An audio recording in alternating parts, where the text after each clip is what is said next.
Two men and a woman had fled the scene of a shooting at a bar in Cody, Wyoming, in a stolen car. As police gave chase, two suspects opened fire on the officers. I'm not hit. I'm backing off. I've taken 2 hits to the windshield. Cody, there's still firing. Get somebody out here. Roll everybody. Be advised, I'm trying 14. Hang on. They were hollering down to get us some help out here. I think I was praying that nothing would happen. The vehicle has taken hits. This is a 10-0 situation. Gene, they were shooting on both sides of the window, so everybody in that vehicle's got guns. They come out both sides on me. The area we were going through is lined with residences, and when I fire, I have to worry where that bullet ends up. We were basically held hostage and could not fire back. I don't know what they got in here, Gene, but I'm going to... Those shots are too close for me. I'm hanging back.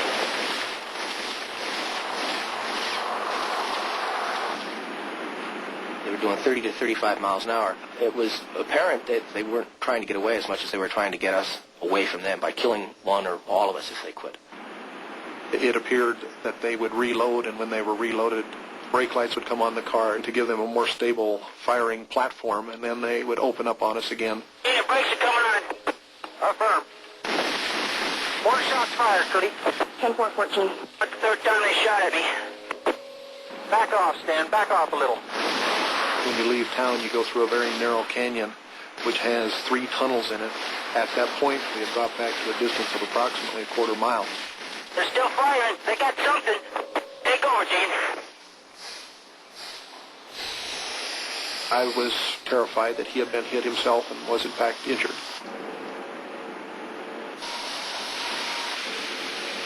I'm out of commission. My vehicle is done, dude, out.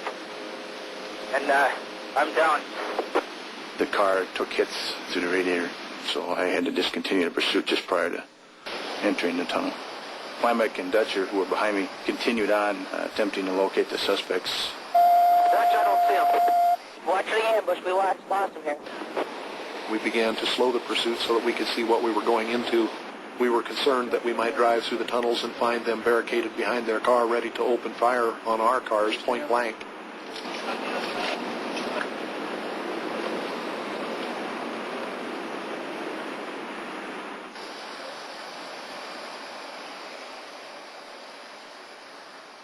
Rick, watch out for an ambush coming out of these tunnels. Keep your eyes open. I can remember trying to peel my tongue loose from the roof of my mouth, trying to remember when it got stuck there, dying for a drink of water. It was an extremely unnerving situation.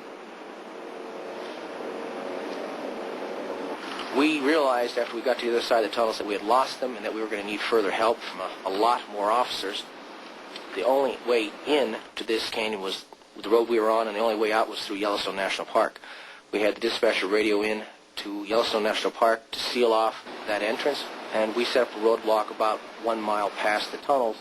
We realized it was pointless to do any type of search until daylight. By sunrise, the man shot in the bar was dead. The town of Cody was gripped by fear as highway patrol officers and 2 SWAT teams joined forces with sheriff and police officers to search for the armed suspects.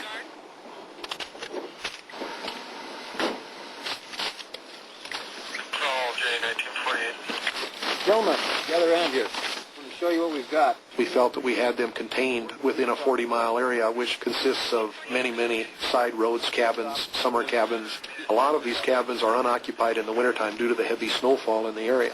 So the initial plan was to go through the area and check all of the cabins to see if you could see the vehicle or anything out of ordinary.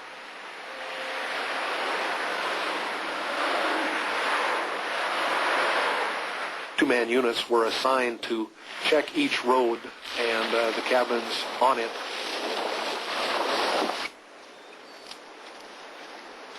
Officers Rick Dutcher and Ken Lumen had been searching the remote wooded area with 30 others for more than 8 hours when they came upon the suspect's car.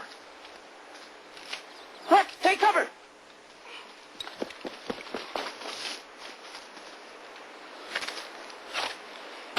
We found a cabin, but at the same time we pinned ourselves down. We were not able to move out of that situation. I called for backup on our portable radios.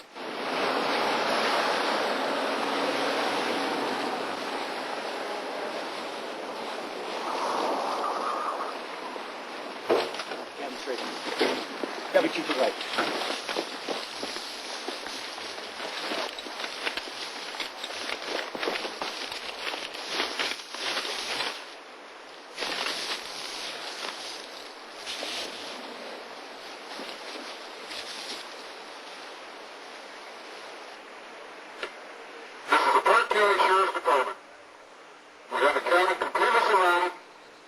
Sheriff's Deputy Dan Estes spoke to the suspects.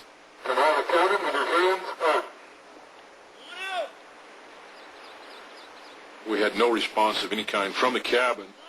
I was certain that we were going to have a shootout because of all the shots fired at the bar and all the shots that the suspects had fired at the officers while they were fleeing out of Cody. The cabin was completely surrounded. The time period seemed like hours, but I'm sure it was only seconds. Come out of the cabin immediately with your hands up. Stop right there. Put your hands on top of your head. On top of your head. There was a period of time, probably 2 to 3 minutes, and the one who was holding the gun in the bar came out with his hands raised and was directed by sheriff's officers to a protected area where he was placed under arrest. All right, stop right there. Now turn around. Drop down to your knees. Just relax. Some minutes later, the lady and her husband came out and were taken into custody in a similar manner to the first suspect. Keep coming. Keep coming. All right, stop. Turn around. Turn around. Down on your knees. Down. It's a good feeling to effect an arrest of dangerous criminals and bring them to justice and do it without harm to anybody else. The man who called the police from the bar didn't even have to give a second thought. Just pick up the phone and dial 911, and they knew you would get help there. I really think that contributed to us being able to get these people. Another 60 seconds, and we would have lost them, because we wouldn't have known even what direction they had gone, let alone who they were. The man who fired the gun in the bar was convicted of murder. Both male suspects were also convicted of attempted murder of a police officer. The female suspect served time for a lesser crime. Next. The room's filling with smoke. I don't know what to do. Please help me. Greg, are you there? Greg?